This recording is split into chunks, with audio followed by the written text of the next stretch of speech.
Good morning, ladies and gentlemen. Welcome to the Civil Engineering Orientation of Islands of Adventure in Universal Orlando. My name is Noah Mansson from the Community School of Naples, and I will be discussing our plan for the new transportation system. First, I'll start out by providing a rough sketch of the Islands of Adventure. So first, we of course have the port of entry, followed by Seuss Landing, Marvel Land, Toon Lagoon, the Lost Continent,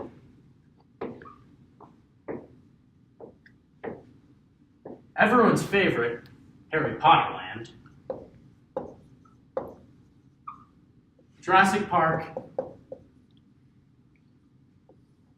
and Skull Island.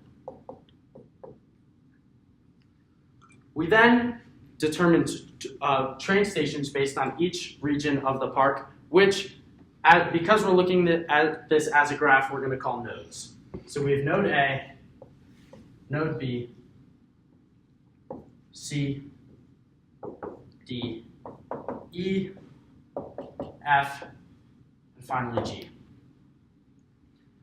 First, we determine the length between each node in meters in a straight line path.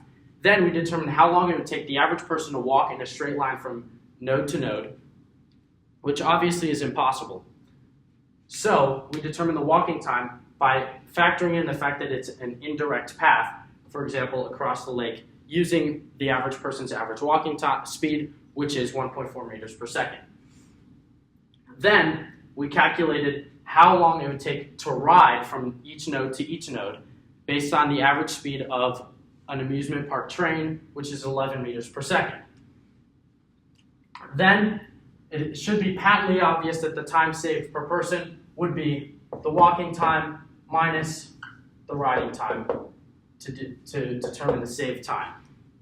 Using this, we can find the money saved per person using that price of a ticket for Islands of Adventure divided by the average minutes that someone spends in the Islands of Adventure, multiplied by the number of minutes saved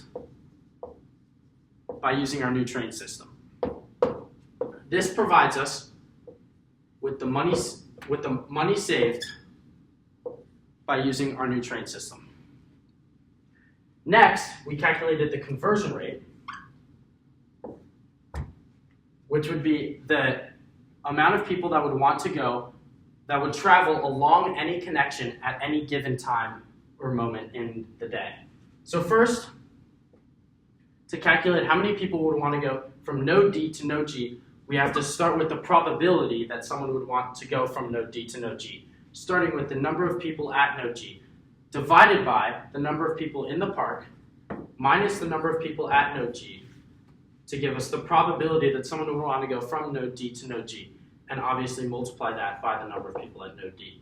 Of course, we have to account for the opposite, the amount of people that would want to go from node G to node D, which would be the number of people at node D divided by the number of people in the park, minus the number of people at node G, times the number of people at node G.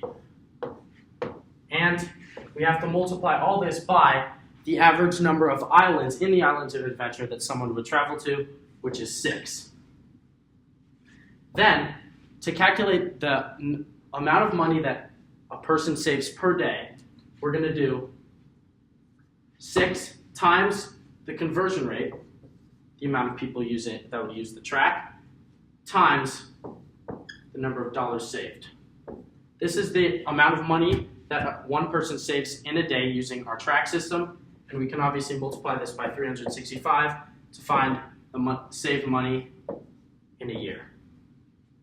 The reason that this is profitable to us is because if people are saving money through time by using our track system, we can then drive ticket prices up and make that profit.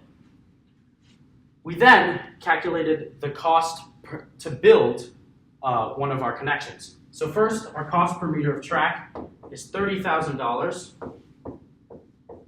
times by the length of a connection will give us the cost our cost to build any one connection.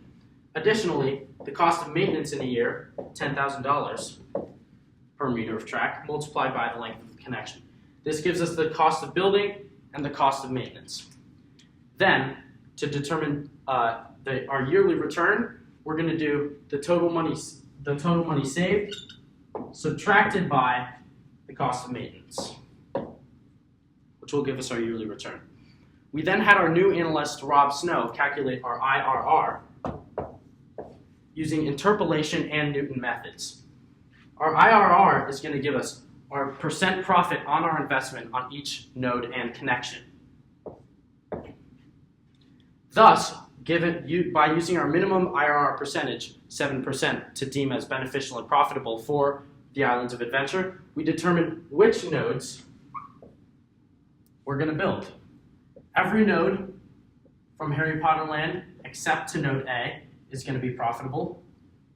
Additionally, Jurassic Park to Marvel, Marvel to the Lost Continent, and Jurassic Park to the Lost Continent. Finally, the connection from the Lost Continent to Toon Lagoon is also going to be profitable based on our calculations on IRR.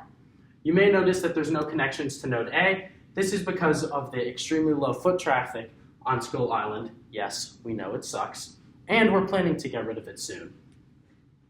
Finally, ladies and gentlemen, this is the future of Islands of Adventure. Thank you very much for watching.